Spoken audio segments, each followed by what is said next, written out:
music is in my family. So my father was a singer, my grandfather was a singer.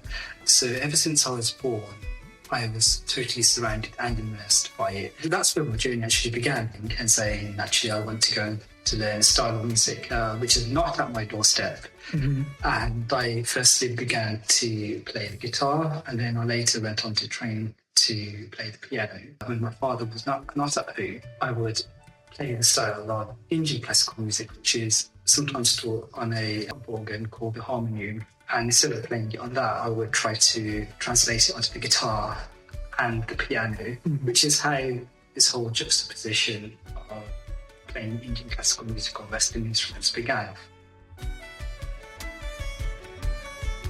The style of Eastern classical music is actually microtone, whereas in Western classical music there's a focus more on harmony. So harmony does not sit in Indian classical music. So adapting it onto that is a constant learning curve, and that's something that I'm trying to develop and try to create. One thing I find actually, the more I learn about different styles of music, is the more that they have in common with each other, which is so beautiful actually, because when you look at it, essentially it is only 12 notes, and that's all musicians have access to, and we have to play with those ingredients.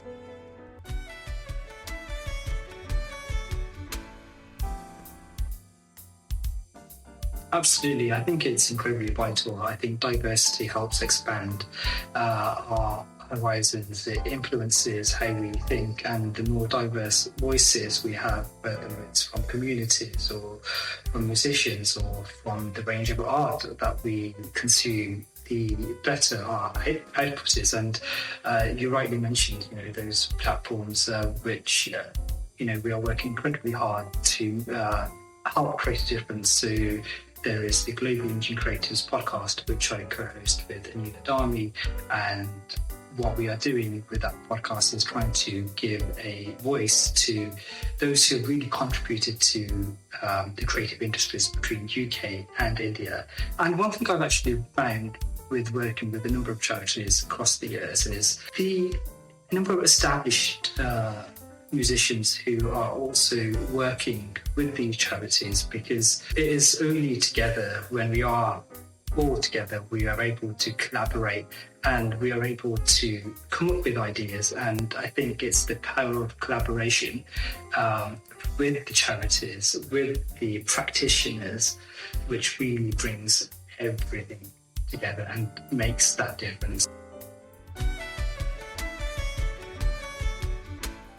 About the RSM when I got my British Empire medal, and received a lovely letter from RSM congratulating me.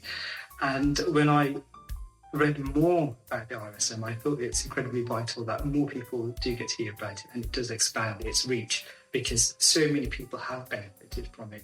And I hope that so many more people, if they need it and when they need it, they are able to access it. And without the visibility of RSM, it's people won't be able to access it. So it's important that we can connect those dots together.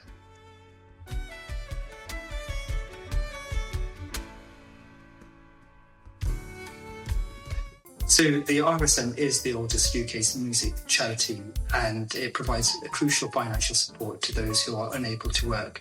Sometimes musicians do not know what's around the corner, and RSM can be a lifesaver. So it's vital that more people get to hear about the crucial work of RSM.